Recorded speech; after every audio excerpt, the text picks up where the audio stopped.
iniciar essa aula com vocês aqui, deixando registrada a minha alegria, a minha honra por fazer parte da família Sejusmig, por me identificar com vocês nos processos de busca, de defesa, de colocar-se, legitimamente em defesa dos direitos que nos são reconhecidos.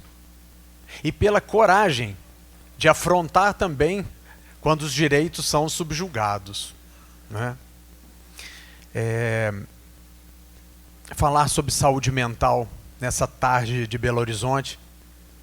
Estava em São Paulo, vim correndo para cá, num ritmo assim um pouco meio frenético com as coisas.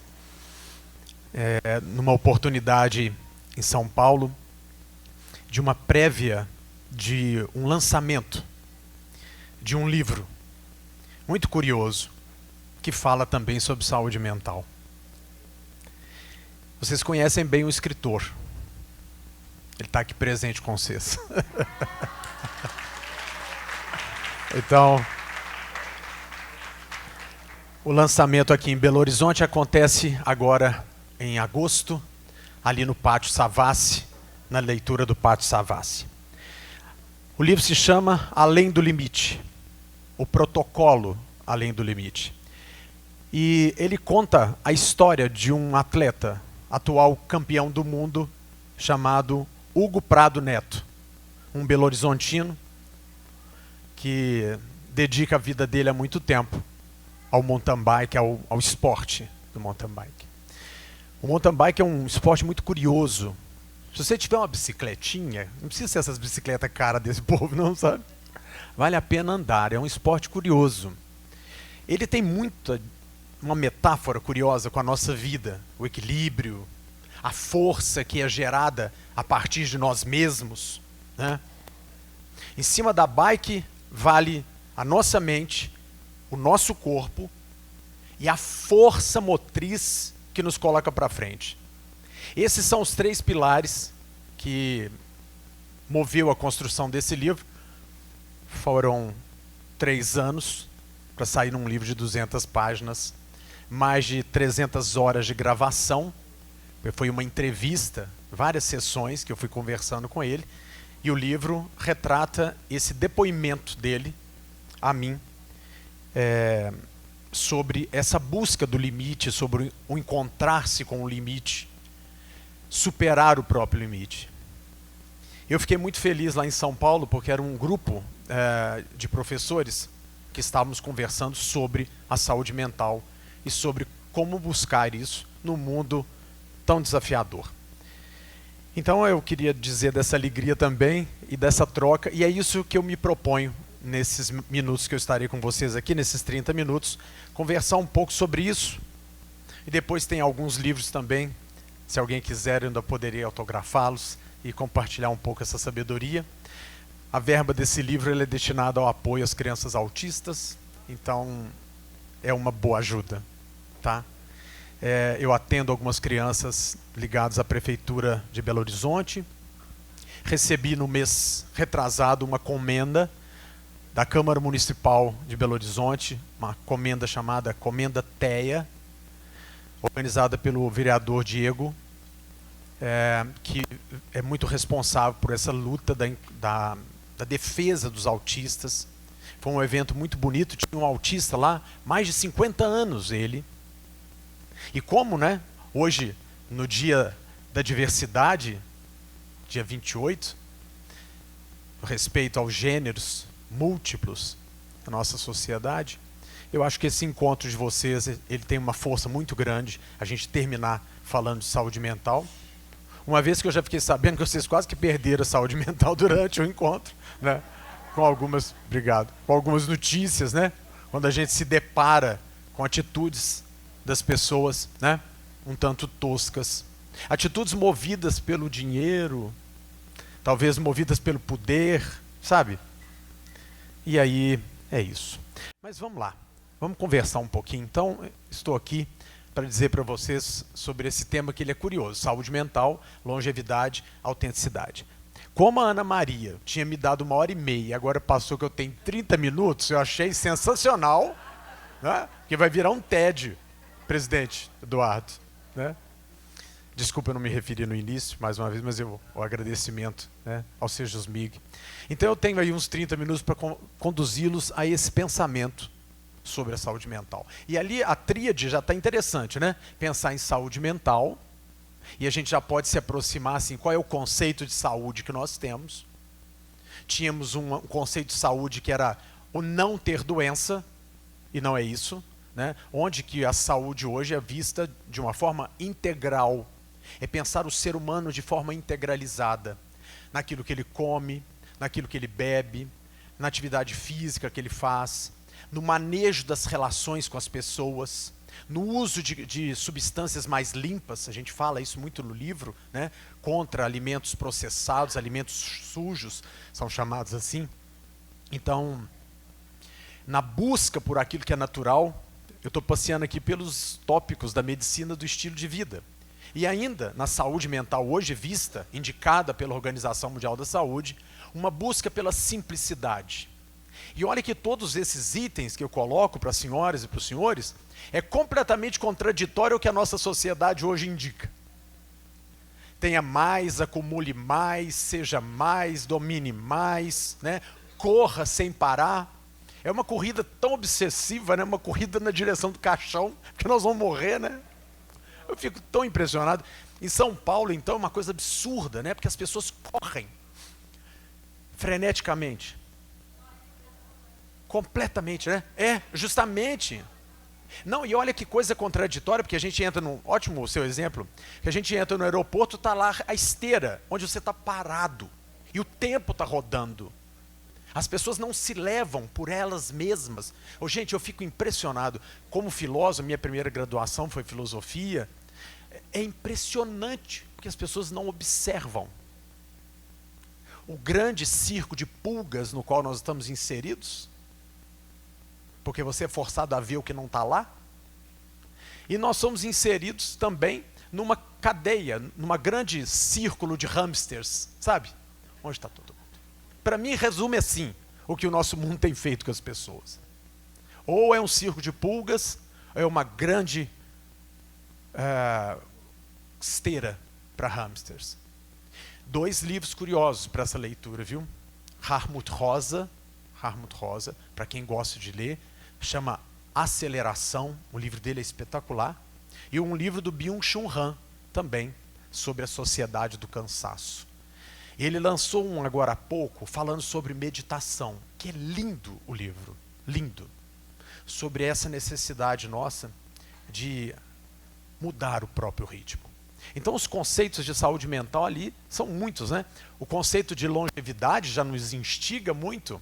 Eu fico pensando assim, né? A gente quer tanto ser longevos, mas viver muito para quê? Não é? É para correr mais ou para falar assim, na verdade, não é viver muito, é viver intensamente. A longevidade é até o tanto que você chega. Ser longevo, ser inteiro até onde você vai. Eu estava vindo do aeroporto, numa confusão para cá, e tinha que pegar o carro, e eu ainda pensando assim, meu Deus do céu, o que eu vou falar para esse povo? Que não seja transmiti-los ou inseri-los também nessa expectativa da correria da vida. Mas quero trazer que essa longevidade, ela seja uma percepção do momento nosso, da vida. Eu os encontrei aqui há quanto tempo atrás? Foi 2 anos? Ixi, Maria, né? Vocês estão vendo um grosso diferente. Eu acho que... Ah, verdade. Verdade. Mas tamanha é a diferença quanto à honra de estar aqui novamente. Porque é interessante a gente também se ver com rugas, né? Completei meus 55 anos, vivi os 82 da minha mãe. Então, peguei na semana passada meu certidão, meu passaporte italiano, o reconhecimento da origem da minha mãe. Então isso nos deu muita alegria, né? A cidadania italiana, né? Não sei se foi alegria ou sabedoria que a gente tem uma porta de fuga. Isso aqui, né? Pode ser muito mais por aí. né, quando a gente vê tantas contradições. Mas, enfim, mas não é negar o sangue brasileiro, do qual me orgulho muito, mas é reconhecer a vida de tantos quantos sofreram também, né, no nosso país, essa história que está aqui posta. Mas essa longevidade, então, que seja viver muito, mas viver significa viver intenso. Não viver por muito tempo, mas viver aquilo que é essa intensidade do agora. E a ideia de autenticidade, né? Quando a Ana Maria estava trazendo essa palestra para vocês, né? Ela falou assim, Otávio, vamos pensar num tema que pudesse trazer esse agora. Eu falei, Ana, com tudo que eu tenho estudado esses dias, esse tempo todo, né, que nos separa, eu tenho estudado muito sobre a autenticidade. E tenho estudado muito sobre o desenvolvimento da pessoa, sobre como a nossa mente funciona. E é aqui que eu vou me deter muito na minha fala com as senhoras e com os senhores. Pode ser que algumas coisas a gente não tenha percebido. E eu acho que quanto mais a gente perceber isso, quanto antes, melhor dizendo, a gente consegue ser uma pessoa mais intensa nessa nossa vida. Então é isso. Então, e como que vai ser o caminho dessa tríade? É atrás da consciência e da construção da felicidade. Mas então, nessa abertura eu quero trazer para vocês, olha, vivam, viver é tornar-se quem a gente é. Esse é o ponto. Se vocês estão caminhando, né, vocês podem defender todos os direitos, conquistar todos os direitos, mas não percam a referência. Né? Não percam a referência. Nós nos constituímos, nós estamos aqui nesse mundo para encontrar com a gente mesmo. Não encontrem só com a carteira, só com a conta recheada, só com a casa. Não, encontrem consigo mesmos. Esse é o ponto. Esse é o ponto. Foi com muita... eu acompanhei essa semana uma jovem que eu acompanho há mais tempo. E ela abriu o diagnóstico na minha frente de um câncer de útero. 19 anos, colo de útero.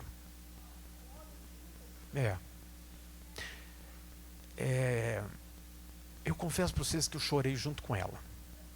Mas dizendo para ela, calma, é assim mesmo. A vida é marcada pela faticidade. A faticidade são os fatos que nos atravessam. E nós somos colocados numa sociedade que nos cega para a gente ver a faticidade. Então, quanto mais a gente se reforçar pela faticidade, melhora o nosso enfrentamento, melhora a nossa capacidade de vida com saúde. Com saúde. Mas vamos lá. Então, a gente pensar a saúde mental, não sei se vocês já pensaram um pouco, né? Como é que funciona o nosso cérebro. E eu queria dar uns passos bem interessantes que são base desse livro que eu estou dizendo para vocês. Né? Gente, onde que acontece, né, esse nosso desenvolvimento? Eu coloquei no livro uma metáfora muito curiosa. É como se vocês imaginassem assim, ó, a nossa mente, o nosso cérebro nosológico, o cérebro é o projetor, tá? O cérebro é o projetor. O que se projeta é a mente. Olha que interessante. O projetor é o cérebro enquanto tal. Membro, né? Que você tem aí, sua cabeça. O cérebro é o projetor. E o que se projeta é a mente. Ora, pessoas têm problemas no projetor.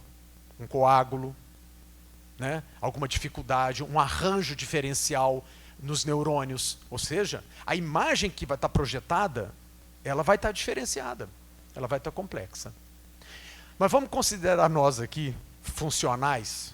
Vamos pensar que nós estamos com o nosso projetor assim, né, mais ou menos regulado, né? Do ponto de vista, somos pessoas típicas, né? Funcionais. Então imagine que o seu projetor está funcionando. Mas eu queria trazer um olhar, falando de saúde mental, para o que se projeta. Ô Grosso, mas como assim? Pois é. A forma que nós projetamos as coisas na nossa vida é o ponto-chave da saúde mental. Ou falando de outra forma, onde que está o adoecimento das pessoas? São as imagens que estão projetadas. Mas então, como é que acontece, né? Como é que funciona essa história? E pensem no tempo de vocês, olha só. Rapidamente, já estou terminando, Ana. É possível que você já está aí. Jesus! Não é? Mas olha só, fiquem nas palavras. Quando uma criança nasce, quando nós nascemos,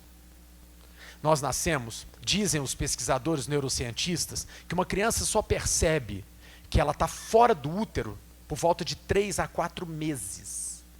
Olha que interessante. Então, a criança, ela não é um ser humano. Não, ela é um animal. Nós nos tornamos humanos quando nós somos apresentados a quê? A palavra. É a palavra que nos define. Eu vou usar um termo aqui, um neologismo. Nós somos empalavrados na vida. Nós somos enfiados na cultura. E a cultura é feita de palavra, não é? E eu uso a palavra, eu posso dizer beach, eu posso dizer praia.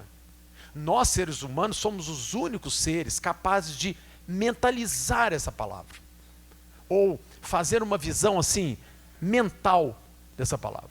Eu posso dizer para vocês assim, árvore, e vocês podem fechar os olhos e vocês continuarão vendo a árvore. Então o ser humano, ele é o único que consegue abstrair-se do real. Olha que negócio. E é assim que a nossa mente vai acontecendo. Então nós vamos vendo as palavras, nós vamos aprendendo as palavras. Mãe, pai, trabalho, sexualidade. Olha, nós vamos sendo apresentados à palavra. E olha que é o ponto-chave. Então a palavra nos dá a pensar. É aí que começa a confusão toda. A gente em consultório, quando conversa com as pessoas, você vai ver que as palavras que ela chegou, que se achegaram a ela, é aí que dá o problema. É aí que dá o problema. Então nós somos empalavrados. A nossa mente absorve as palavras. E aí uma coisa curiosa, ó, pode fechar a palestra, Ana, nessas 4 palavras para vocês falarem de saúde mental. Se vocês entenderem, ou se vocês olharem para si mesmos, dizem que a gente só percebe isso em análise, quando você faz uma terapia. E pelo amor de Deus, com tudo isso, com esse precatório, tudo na vida de vocês, gastem, invistam dinheiro para vocês conversarem com o terapeuta. Façam em algum momento análise na vida de vocês. Não vai para o túmulo sem pensar nas palavras, não. Não, pelo amor de Deus. Para você poder aprender a se distanciar delas. Esse é o ponto. Porque o ser humano, ele vai criando uma aderência. Eu sou a palavra. Olha, nós neuróticos, né? Considerando que você tem neuróticos, psicóticos e perversos, considerando que nós estamos aqui no campo dos neuróticos, né? Os neuróticos são cismados. Tá? É aquele que fica cismado com as coisas. O neurótico fica pensando, porque ele está no mundo da palavra. Um psicótico não está no mundo da palavra. Para ele pode chamar isso de cadeira. E para ele é cadeira. A gente pode se forçar a chamar cadeira de televisão, você vai ver o que dá. É um trem, não dá para nominar, porque a palavra está na gente. Então vejam, nós nos aproximamos da palavra e ela é que vai definindo as projeções, fechou? Tá bom isso? Ó? Então olhem para as projeções que vocês fizeram na vida. E pode ser vocês, como NAS, comemorando os 10 anos, esses 25 anos, que nós fomos apresentados a um tanto de palavras que está marcada na nossa tela. E nós não percebemos o impacto delas na gente. Então, mãe, pai, trabalho, justiça. Pode ser que essas palavras que estão projetadas, elas estão bagunçadas. E quanto mais, eu estava dizendo, então pode ser que a gente consiga chegar nessa percepção da palavra através de análise. Mas tem gente que consegue de outra maneira. Pode ver um filme, e aí sabe aquele clique que você fala, meu Deus. Não sei se vocês viram o filme do Ney Matogrosso, O Homem com H, porque é um filme muito forte, mas, meu Deus! Aquela cena, ele apanhando do pai, né? E ele fala, chora! Chora! E ele não chorava, chora! O choro era assim, renda-se! E ele, não me rendo, não me rendo. Então, mas é a palavra, tá vendo a história dele lá? Ele foi apresentado a palavra. Você é diferente, ó, diferente, sexualidade, tudo é isso, nós somos apresentados à palavra. Tive a oportunidade esse ano de acompanhar um grupo de estágio, né? A gente escutando uma história muito curiosa de um rapaz que procurou esse grupo de terapeutas e veio conversar que ele tinha uma dificuldade. Olha, e eu como mentor, caiu esse caso. Ele me procurou dizendo assim, Gross, eu tenho uma dificuldade enorme de lidar com autoridade. Me atrapalha no trabalho, me atrapalha conviver com as pessoas. Então eu precisava mudar essa relação minha com o trabalho e com o poder, a figura do poder. E aí a gente começa a conversar, ele vai contando várias coisas da vida dele, da história dele. Tá muito chato, eu mudei muito, vocês falaram assim, eu mudei muito. Eu acho que eu não vou cantar, eu canto só no final, para a gente poder levantar a alegria. Mas pode continuar? Então ele diz o seguinte, que eu acho que eu fiquei mais sério, sabe? Eu acho que eu fiquei velho. Sabe? Então tem um problema, a equipe de marketing comigo tem um problema, você não usa as transparências. Eu falei, mas minha filha, eu não estou nas transparências, eu estou aqui, né? Mas vamos voltar ao rapaz. Então aí, nessa dificuldade. Numa das sessões ele conta assim, Gross, queria te contar uma coisa da minha história, com meu pai. Eu perdi a minha mãe, eu tinha 9 para 10 anos. No dia da morte da minha mãe, eu fiquei com a minha avó. Foi com ela que eu fui ao velório da minha mãe. Eu vi tudo, acompanhei. Ela não deixou ir acompanhar até o final, o enterro em si. Ela disse, já está bom. E fomos para casa. Ela ia me dar o que comer, jantar, e ia me levar para casa antes do meu pai. E eu ia esperar meu pai chegar. E ele foi para casa, ficou no quarto dele. Por volta de umas 9 horas, o pai chega na casa. Mas a maneira com que o pai abriu a porta, ele percebeu que tinha alguma coisa diferente. E foi com essa mesma velocidade, com esse mesmo impacto, que ele abre a porta do quarto do menino. E ele ganha uma surra do pai. Era só ele, a mãe e o pai. Filho único. Ele ganha uma surra do pai.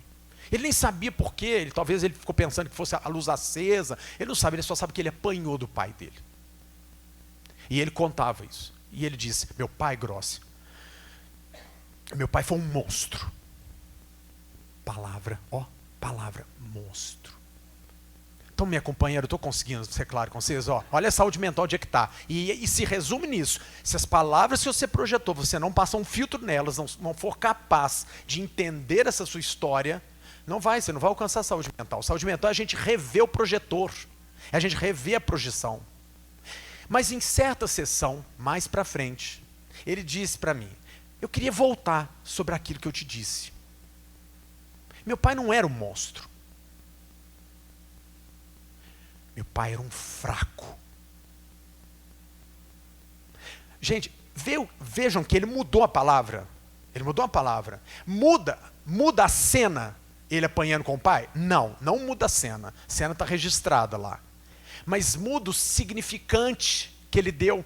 O significante que ele dava, para citar aqui bem Ferdinand de Saussure, do signo linguístico, significado e significante, ele dá um significante. Você tem pai perverso, pai velho perverso. Esses são os significantes, tá? Que a gente vai criando pela vida. Trabalho pesado e irritante. Trabalho pesado, pessoas que convivo. Você pode dizer, trabalho realizador, trabalho enobrecedor.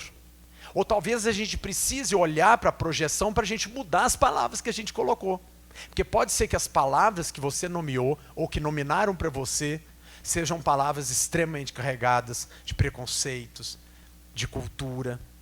Esses dias, conversando com minha mãe numa palestra que eu dei nesse mesmo modelo com vocês, e eu cheguei muito cansado em casa e eu falei, mãe, mas foi tão interessante, porque foi um grupo de líderes que eu acompanho pela Unimed.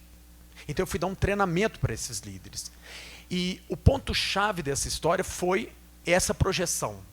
Isso foi um ponto que virou o treinamento. Quando um percebeu, nossa, eu acho que eu estou com as minhas palavras tudo equivocada. E a gente foi falando, casamento feliz, ou casamento triste, casamento prisão. Tá vendo, os significantes? Então, voltando ao exemplo do rapaz, você não muda a cena, mas se você puser um outro significante, você muda o significado. Para mudar o significante, é preciso a gente chegar a interpretar muito. Então, o primeiro ponto que eu queria trazer para vocês desculpa, eu vou voltar aqui, para fechar essas 3 palavras. Então, a palavra entra na gente assim, a gente pensa, guarda esse quarteto, a gente pensa, a gente sente a palavra, a gente simboliza e a gente recalca a palavra. Essa aqui é a sequência. Se você nas palavras que você foi sendo apresentado, até mesmo saúde, mental, a gente pensa algumas coisas. Psicólogo, a gente pensa, parece que é coisa para doido. Não, então a gente tem que As palavras vão, né? E aí, olha lá, né? A gente pensa, casamento. Pensa a palavra. Aí você começa a sentir, nossa, é um negócio maravilhoso. Sexo todos os dias. Né? A pessoa levanta com aquela cara de maquiada, né? Parecendo um filme maravilhoso, né? O cara levanta com aqueles pés, com aquela calça de linho, né? Ai, né? Você fala, nossa. Quando você vê o pijama da pessoa, né? Com aquele troço, que e também, ó, o troço. A gente é empalavrado, pinto, né? Você já pensa, sente. É as vergonhas, nós estamos rindo, mas é isso. É isso. Então, olha lá, a gente pensa a palavra, sente a palavra, ali que está o ponto do adoecimento mental. Saúde mental está ali, ó, porque a gente simboliza. Simbolizar é atribuir um valor a algo que ultrapassa a palavra. Para ele, pai, monstro. Tá vendo? O símbolo que ele atribui, quando ele fala fraco, grosso para um fraco, eu até arrepio de lembrar, porque ele ressignificou algo assim, a autoridade precisa ser monstro, toda autoridade é monstro? Não, não é. Agora, toda autoridade, se precisa se impor, ela é fraca, pode saber. E aí eu mudo, porque se eu me refiro, né, à pessoa, não fraco, né? Tem pessoas que gostam muito do título, né? Então tem que ser o doutor. Não sei se eu contei isso aqui há 2 anos atrás, do porteiro do meu prédio. Sensacional. O porteiro do meu prédio, um dia ele chega e fala assim, ô doutor, o senhor sabe que eu sou o único doutor nesse prédio, né? Eu falei, quê? Eu falei, que é isso, Mick? Você veio com essa história? Não, porque doutor é quem faz doutorado. Olha ele.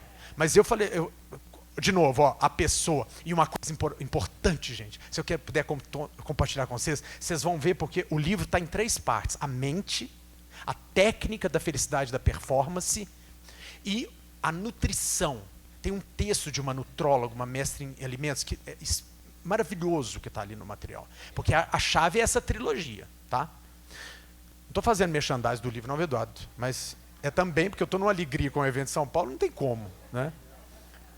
E depois vocês vão olhar, pode olhar pelo Instagram, que é feito para as crianças autistas, me cobrar isso, porque é isso mesmo. Diga.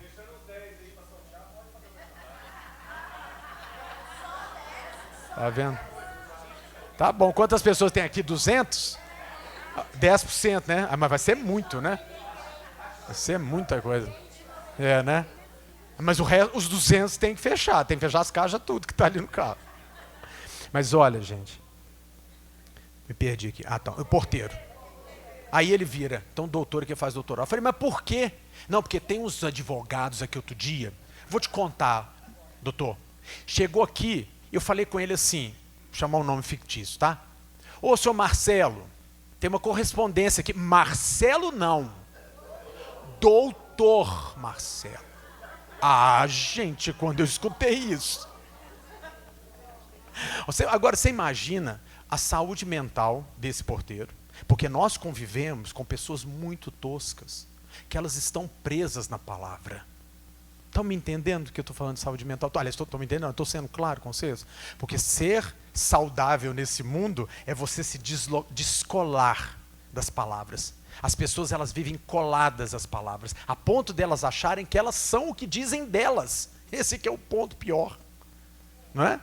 Fazendo uma comparação, só um parágrafo, um parêntese aqui, a primeira pessoa a quem a gente dirigiu o nosso olhar, né? Aí não precisa ser necessariamente a mãe, mas quem teve essa função de maternagem, né? Então a gente dirige o primeiro olhar. Essa mãe volta para nós algo que é da nossa imagem.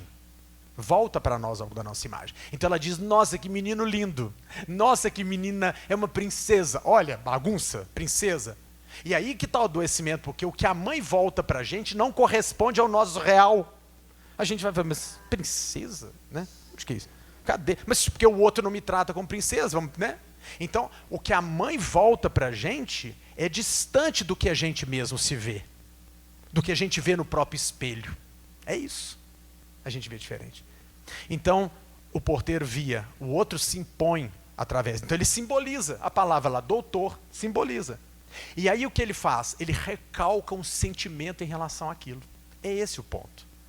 Então, quantas vezes, se o casamento não é aquilo que você pensava, sentia, você simbolizou algo complexo, você vai o quê? Recalcar.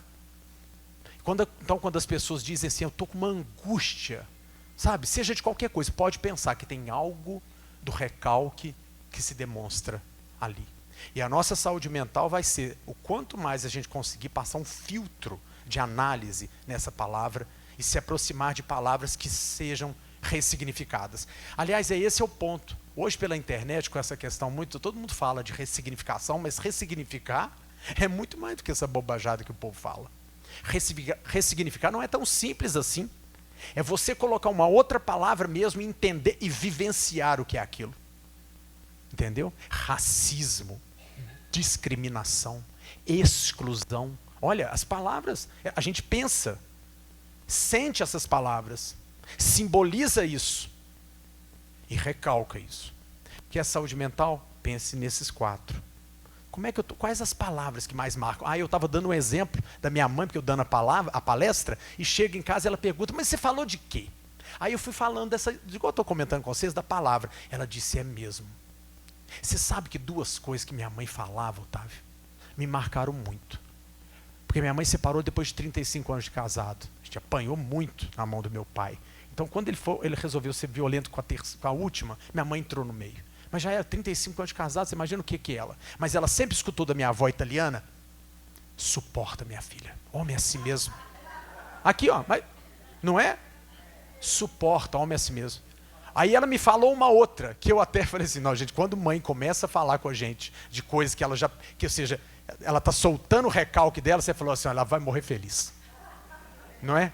Com toda a dor que isso possa representar para mim, mas significa que a pessoa elabora.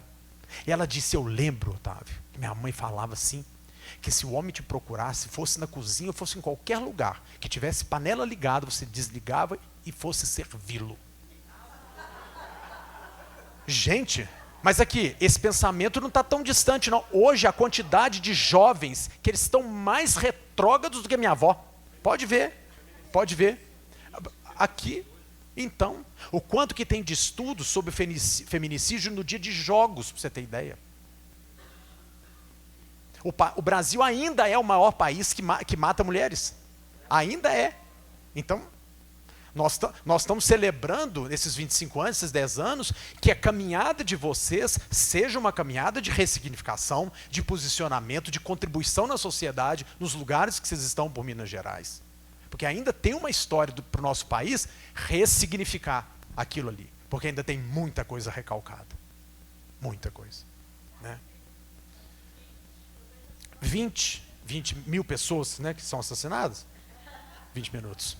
Então é isso, ó. Agora, então aquilo tudo que eu falei, aqui está bonitinho, depois se vocês quiserem essa apresentação, né, porque o nosso cérebro, eu estava perguntando o que a gente conhece do cérebro, a gente tem o neocórtex, que é a parte do nosso cérebro mais jovem, né, é onde a gente processa as ideias, essas palavras. Você tem a parte mais reptiliana do nosso cérebro, onde essas palavras, elas são automatizadas, elas é que nos defendem, né? E você tem a parte mais complicada dessa história, chamada do leão, que é o sistema límbico. É onde a gente registra as nossas emoções. E é aqui onde a saúde mental ela vai pedir de você. Então que a gente possa pensar, né, nesses 3 modelos do cérebro e na palavra que a gente projeta. Né? Então essa teoria que eu estou trazendo para vocês é a teoria do cérebro trino, onde tem aí essas 3 partes. Eu acho que eu vou ser um pouco mais rápido e vou entrar na segunda parte aqui. Então, esses fundamentos da saúde mental. Então construam para vocês uma saúde mental que passa pelo conhecimento projetor, por isso que eu estava trazendo o cérebro, né? Que passem agora pelos afetos, pelos pensamentos e pela ação. Então, trazer a saúde mental em cima dos nossos afetos, nossos pensamentos e ação. E olha que interessante, o sentido da palavra afeto é diferente do que a gente usa. Na psicologia, nós somos afetados pelas coisas. Não é necessariamente algo de sentimental. Tudo nos afeta. Tudo nos afeta. Se a gente recebe uma notícia ruim, nos afeta, porque tudo nos atravessa. Então essa saúde mental, ela traz para a gente um pedido muito interessante. E por que o NAS? Por que ele traz a importância, encerra esse encontro dizendo para vocês, cuidem da saúde mental de vocês. Ou seja, falar de saúde mental significa, primeiro, nós estamos vendo casos de burnout, de ansiedade, de depressão. São dados comprovados. Estou tirando debaixo do braço. Você entra pela OMS, ou veja pelo Ministério da Saúde. Os dados estão aí. Estão aí. Eu estava dizendo desse coisa da Unimed, né? E uma outra instituição que eu... peraí, Eduardo, depois tem um negócio, viu? Agora que eu lembrei de uma coisa, porque na minha bio que está aqui, o que o auditor colocou, né? Palestrante em renomadas instituições de Minas Gerais e no Brasil, como a USENG, o Cicobi, a Unimed, dentre outras cooperativas, e ainda a Polícia Militar de Minas Gerais, o Tribunal de Justiça de Minas Gerais e o Sejusmic. Tá aqui registrado. Em 5.000 exemplares, tá? Nem que alguém fale assim, mas Sejusmic, o que é isso? É lógico que conhecem, né? Então está aqui registrado também. 10 minutos. Então, os aumentos disso tudo, né? O pior de tudo é que a gente fala de ansiedade. Pensa se eu estou preocupado. Estou nem aí para a Ana. Não é que eu não estou nem aí. Estou sim, porque eu gosto demais da Ana. Mas significa assim, na hora que falar acabou, acabou. A nossa ansiedade é de achar que a gente tem que ser perfeito em tudo. Eu acho que esse que é o maior problema que eu estou com medo de perder mercado depois de palestra, porque eu comecei a ficar assim, meio pervertido, no sentido assim, aqui, eu não vou correr contra o tempo, eu falo sobre saúde mental. Se aquilo que foi dito é dito, é porque tinha que ser naquele momento as coisas. Alguém levantou a mão e eu me perdi aqui. Diga, senhor. To burn é queimar, do verbo do inglês. Então, to burn é queimar. Burnout, queima de dentro para fora. A nova mudança da legislação, vocês estão vendo, não sei se vocês escutam por aí isso, a NR1, que traz sobre os riscos psicossociais também como causas primeiras. Então, hoje, uma empresa está tendo que implementar, porque a saúde mental entrou como um risco psicossocial do trabalho. Inclusive na reivindicação de situações trabalhistas sérias, significando assédio moral, assédio sexual. Então, o burnout entrou como um adoecimento reconhecido pelo DSM-5. Então, to burn, queimar por dentro, a pessoa tem uma sintomatologia de uma angústia que não passa. Ela vai para o trabalho, ela se sente completamente aviltada naquilo ali. Ela vai para ambientes de trabalho onde ela se sente num nível de ansiedade que tem sudorese nas mãos, taquicardia, cefaleia crônica, fibromialgia, são sinais muito fortes do burnout. Tá? Então, por que falar então de saúde mental? Até o impacto do absenteísmo e presenteísmo. Aqui não é só no trabalho não. Quantas vezes a gente vai aos lugares, mas a gente não está inteiro nos lugares. Então, eu estou lá, eu até vou, presente, mas eu não estou inteiro. E o que te faz estar inteiro nos lugares? É essa percepção do agora. É essa percepção de estar inteiro. E outra coisa que também, saúde mental, essa relação de produtividade e de engajamento. Quantas pessoas não estão engajadas é com a própria vida, com a própria existência.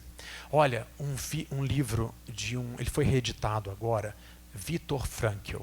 É um psicólogo considerado o psicólogo do campo de concentração.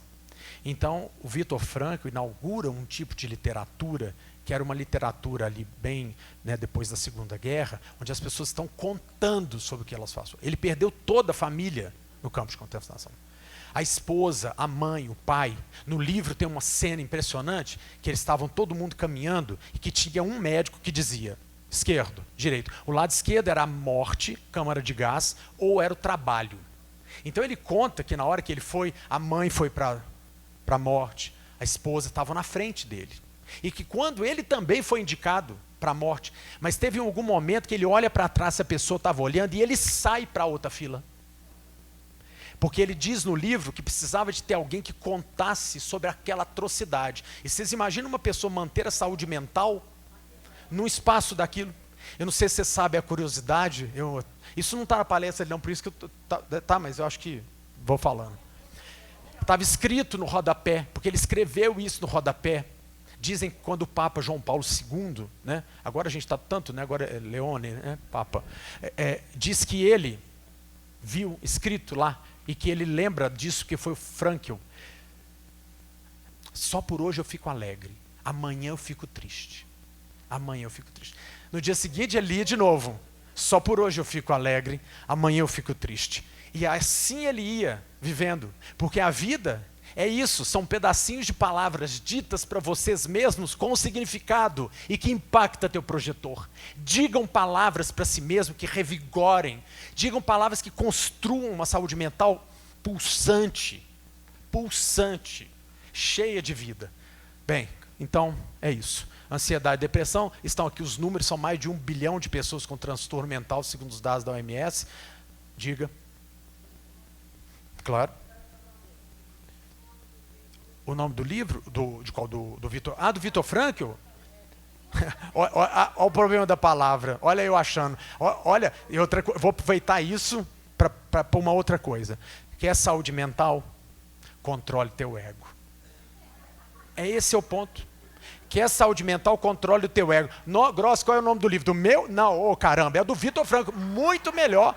Mas a nossa mente puxa a gente é levado. Porque até eu mesmo, a gente cai na pegadinha, a gente acha que a gente é a palavra. Coitado. Né? A sorte é que eu consigo ver o meu projetor. Na hora que ele dá problema, eu falo, bonito. Né? Eu já peguei. Mas é o sentido... Não. Em busca de sentido. Lindo. Em busca de sentido. Tá. Doutora, obrigado. Estou falando bobagem. A senhora é psicóloga. Lê o livro. Então, os casos que eu estou contando, né? Fala.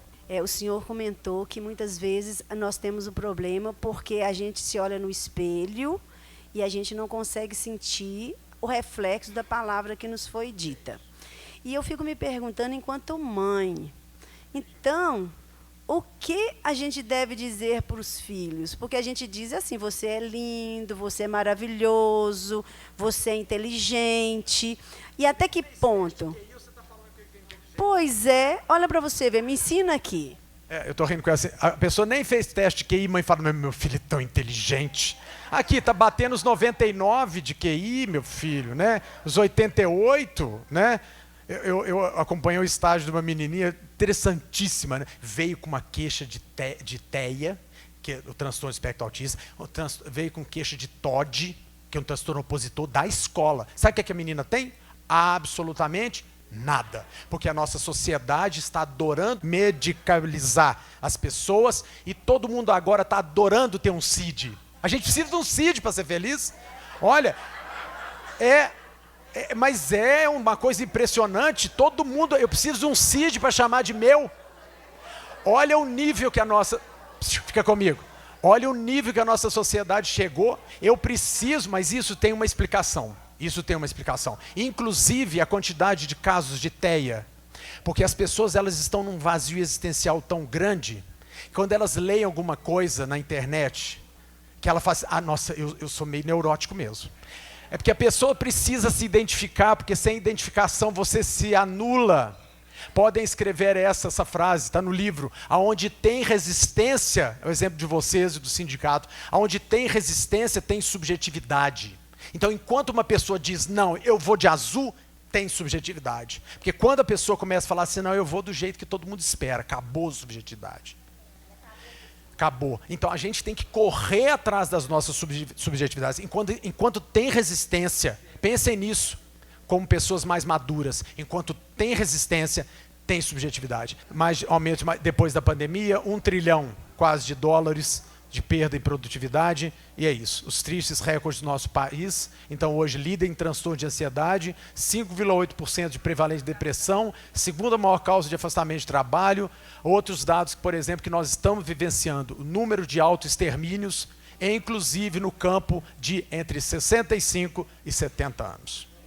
Tá? Então são números alarmantes. Se você pensar bem, quando uma pessoa chega nesse nível, né? Gente, vejam um filme chamado As Horas. As Horas. Alguém já viu aqui? Já viu? Que é o da Cristina Woolf. Virginia Woolf. Quem interpreta a Virginia tem aquela Mary Streep. São 3 histórias de 3 mulheres diferentes. Lindo, lindo. Como essas pessoas se relacionam com as horas, o tempo delas, e como que isso adoece ou não. Para fechar, então, a minha palavra que eu queria trazer para vocês, dizer de autenticidade. Busquem essa autenticidade, né? O que é isso mesmo? É uma coerência entre valores e atitudes. É fugir da máscara social. Porque essa máscara social é a palavra que chegou até nós e está colada em nós mesmos. É muito curioso porque o projetor de muita gente, ou a projeção de muitas pessoas, elas contam para elas uma mentira muito grande. Quando a pessoa vai vivendo a vida, você estava falando da mãe, né? Então do que diz? O que eu digo? Não, eu digo que a maior coisa que uma mãe pode dizer é dizer, eu vejo quando uma pessoa é analisada, quando ela lida bem com a frustração. Educar é frustrar com excelência.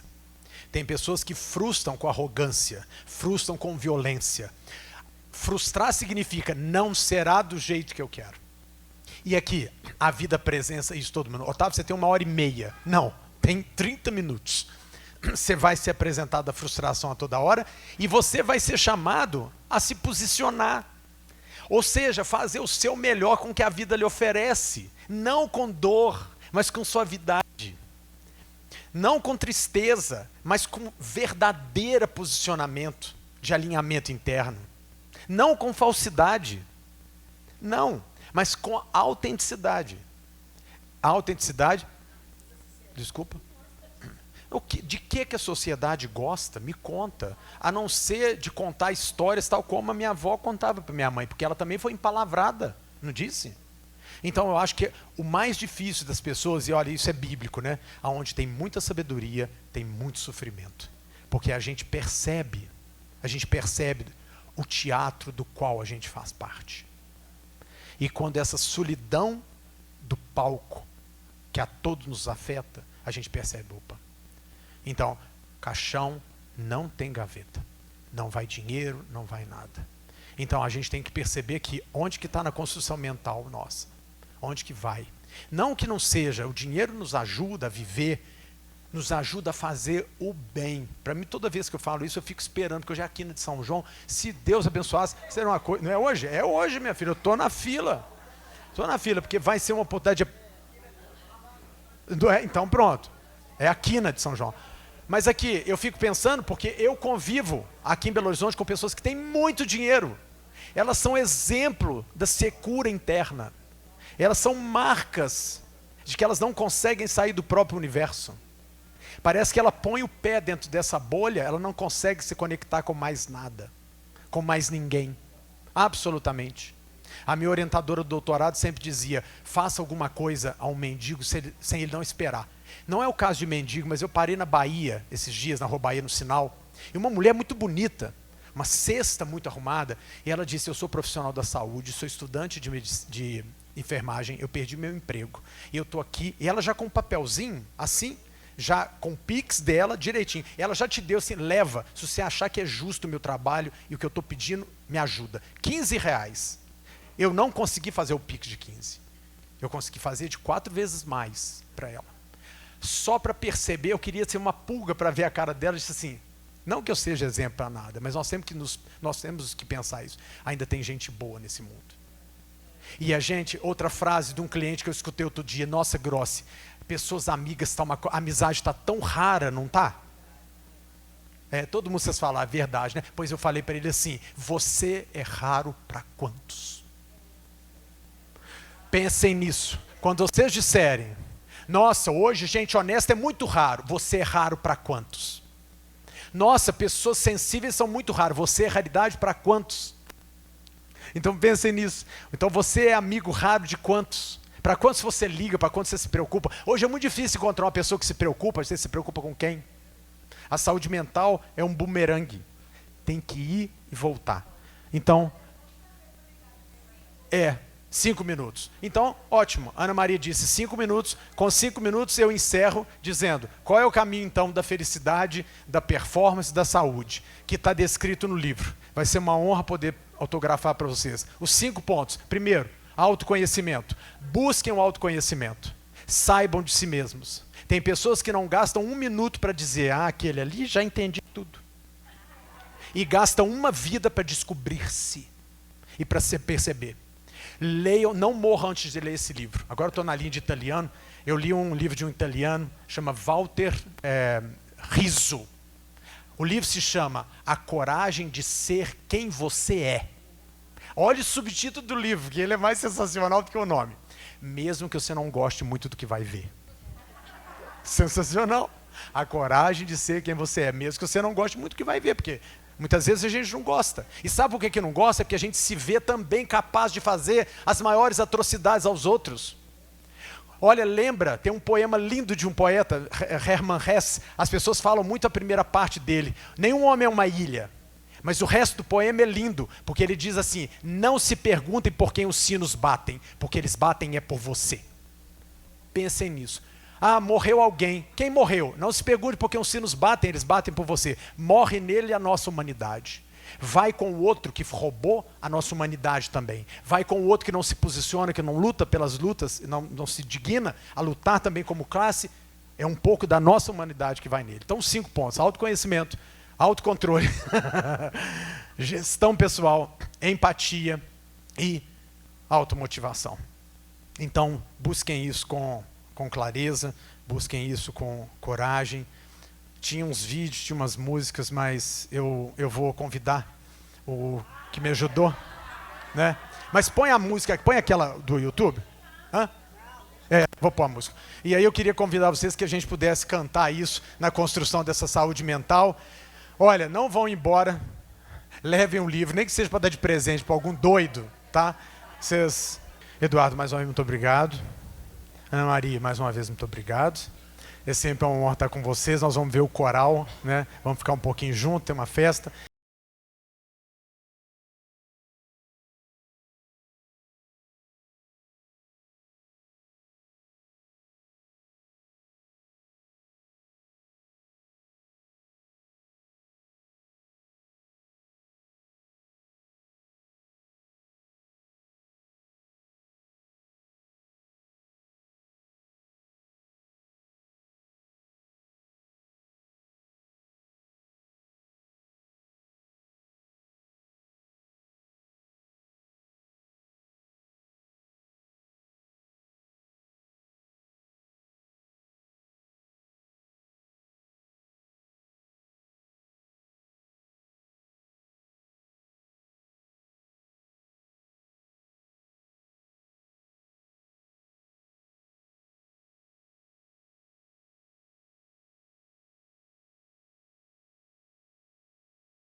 Sim! Inativos nunca! Aposentado sim, na luta sempre! Sempre! Boa!